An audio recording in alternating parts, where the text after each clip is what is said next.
which book are we doing next? Yours or mine? Let's do yours. Kate Quinn. I like talking about her.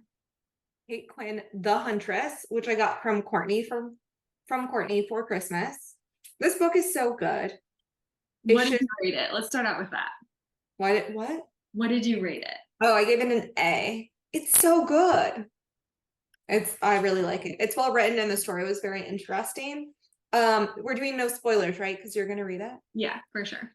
Okay, so basic premise is it's right after World War II, and these people are Nazi hunters. So they're tracking down like the war criminals, like the Nuremberg trials and everything, like the big heavy hitters, like the big notorious like Nazis are already like captured and stuff. But these two guys, a British guy and an American guy, they're like going after all the like lesser known, like smaller like Nazis and finding Okay. them and like getting them to go to trial and like go to jail. Also, I'm sorry, I've got really bad eczema. I'm like scratching all over. No. Um, I have one quick question. yeah. Is this group that the story's based on, was it an actual group? Like, is that part true? So bits and pieces of this book are true. So there were people who like tracked down like Nazis and like lesser known ones. I don't think that the characters are based on real people, but the Nazi that they're going after is. Okay, Oh, cool. it's a woman, and she's actually based on two female Nazis, like her story. And I looked up their real people on Wikipedia, and it's just like awful. So bad. But anyway, so they're tracking down this like woman Nazi, and then also like intertwined in the tale is this woman from the Night Witches in Russia. And the Night Witches were this like all female bombing group in Russia. That's so cool. It's their stories are like crazy. So that's like true too. They came up with one of my like history podcasts, and they do like these, they're just like very intense. They did like a lot of like bombing during the war. Did Uh, you hear that on your podcast after you read the book or before?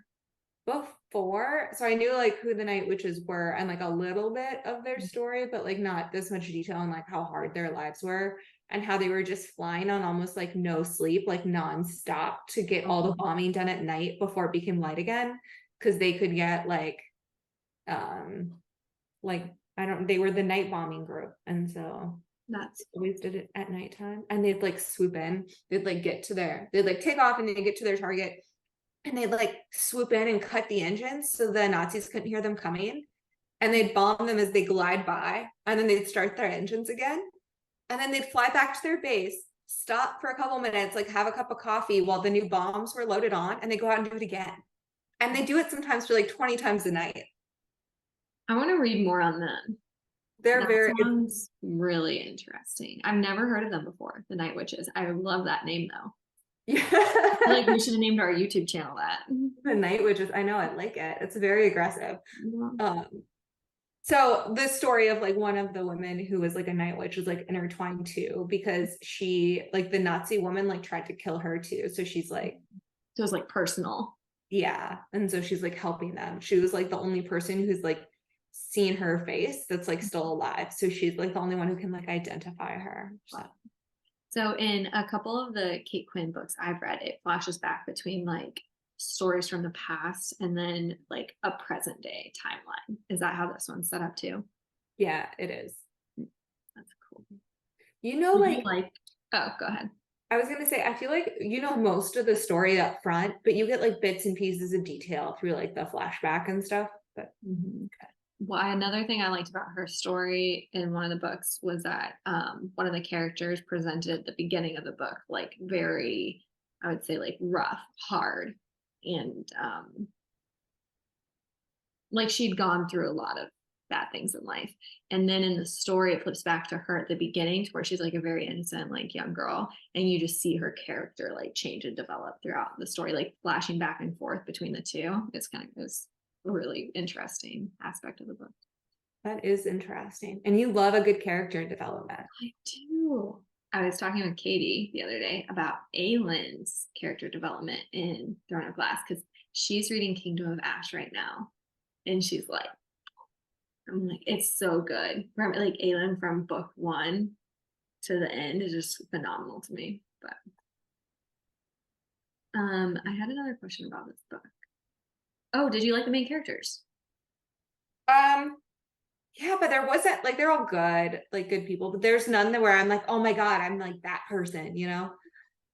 So it was kind of like hard. It's always nicer when you like fully identify with one of the main characters, right? And so they were I have a good. question, and Yeah. I'm so curious. Out of all the books you've read, who have you identified the most with? Oh my God. Like, if you I had to don't pick right know. now that you're a character in a book, who's it going to be? No, I really don't know. I need time to think about it. Okay, we'll come back. What about you? I don't know. I really have an issue with asking questions that I don't know the answers to. If they flip it back on me, and this is another time where I don't know. First thing that comes to my mind, and I don't actually, this is not my answer, but Nesta, I do like really like her character. Um, You've never been like that mean or ruthless though, so I don't know. yeah, she's a whole different level, Yeah, but I do like her. I also really like Lysandra from Throne of Glass. she's good. But I don't think that she's like really like me, or I'm really like her. But Yeah. I was gonna say, like, I really like Elizabeth Bennet in Pride and Prejudice. Like, I love her, but I don't think that I'm like her. yeah, I guess it's easier to pick people that you like aspire to be like you would want to be in their like them in their story. Yeah. Like, I always struggle with the whole like Elizabeth Bennet. Like, yeah, Mr. Darcy's mean, but he's like really cute and he's really rich and he's asking you to marry him, and I probably would have just said yes. Yeah, I mean, I definitely would Like, have to. yeah. But then again, he like was mean to her sister, so I don't know. It's tough for me. But at that time period, she's like what, 25, right? I think she's younger than that. I think Okay, she's got she's maybe say like say early she's 20s. 20. Yeah. The like average lifespan is probably what, 45? Yeah. So she only has half her life yet left. So like, why not marry a rich, attractive man? Right? I know, I'm with you. See, this is why we're not Elizabeth Bennet. Yes, I guess I'm a little more selfish. I need a more selfish character. So I'm gonna keep thinking on that. Find one. Let me know. But I am definitely gonna read The Huntress. I You have to. It's so good. It's so and I'm it's gonna add it to the Kate Quinn section. what Kate Quinn book should I read next? Because you've read more than me. I would think you'd really like The Rose Code Okay. because it's about I think I already told you, but Bletchley Park with the Enigma machines and everything. Oh, And so it's really good. And I think from you liking numbers and math and puzzles sort of thing, you'd really like it. that's good. Okay.